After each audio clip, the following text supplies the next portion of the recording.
I mean, Dubai works best with public and private partnership. So what you need to have is a government entity coming in with some private people working together towards a goal that, you know, is sustainable and is beneficial to the city financially and culturally. How do you envision the role of the Dubai Cultural Authority in the sort of future shaping of the identity of Dubai as a cultural hub, let's say? Well, you know, I mean, the biggest problem with the Dubai Cultural Arts Authority is that it's called an authority.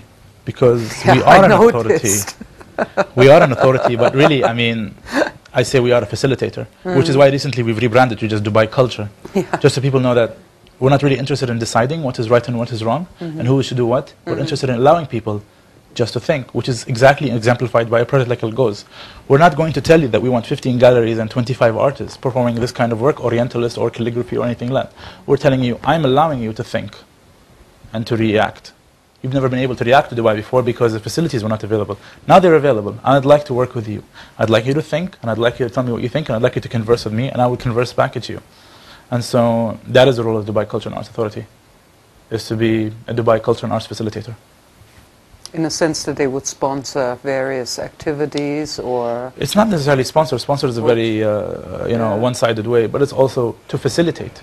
And facilities mean, you know, financial subsidies, or facility means direct, you know, rebates or payments, or if it just means actually a phone call to somebody to tell them that let these people go. We had, you know, there's an exhibition that's happening in the Amsukem area right by the beach, and the police came and they saw the work and they thought it was too extreme, and they said, what is it? This is an exhibition about Dubai. And the police called us and said, this is a bad exhibition. We told them, no, it's a good exhibition. We sign off on it.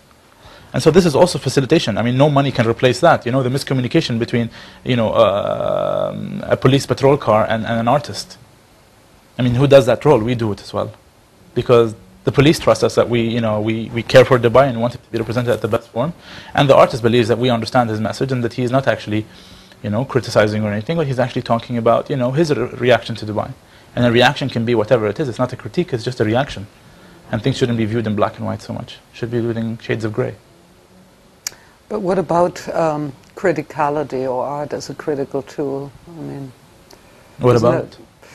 I don't know. I mean, if the authority can decide, let's say, on what is sort of acceptable and what is not, I mean, then you're still sort of playing a kind of judge.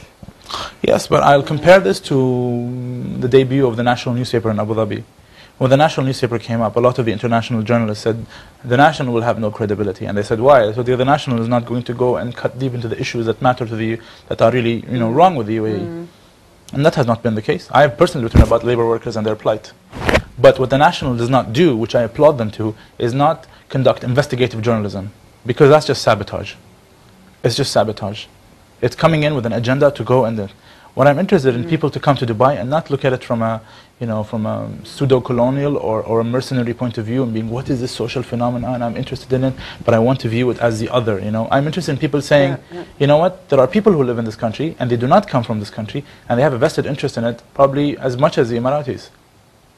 And these, you know, and I'm interested in partners. I'm interested in people coming in and telling me, I don't understand your culture. Come, I'll show you. And I want to know who are the participants. I want them to see the Indians, I want them to see the Iranians, I want them to see the Lebanese, I want them to see the Emiratis, I want them to see the Palestinians, I want them to meet the English, the recently arrived French and Germans. I want them to meet everybody.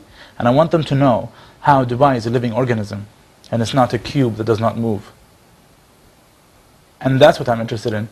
But I'm very unhappy when I have someone come in here and say, you know, and come in here for 24 hours and go back to, you know, one of the main publication centers of the world and publish something as if they are the authority on it. I'm sorry, that is investigative journalism. That's not even investigative, that's just journalism, you know, with an agenda, without even any information. And that is what I mean. I don't mind if the artists come here and they live here and they critique it and they say, you know, this is wrong or that is wrong or I think this is not. That's fine. That's an opinion. I have an opinion. I don't think everything here is great, but I think everything here can be improved. And it's this idea of a positive attitude. You have a vested interest in the development of the city because Dubai serves a very crucial role right now. It's a self-success story. It's a story that gives hope to millions of people from Morocco through Palestine to people in Iraq to people in Yemen that we as Arabs are not cursed. We can make it. If we put our heads together and we can make it with very little capital and with foreign capital as well and with participation of international partners. So really, just by the existence of Dubai, you've actually checklisted through all the taboos of the Arab world. We're not hated by everybody. We can be successful. We have good ideas. We can be independent. We do support sponsorship. We do support partnership. That's it. So what do you want? So actually, I'm sorry, if somebody comes in and says, you know, Dubai is a joke, I say, why?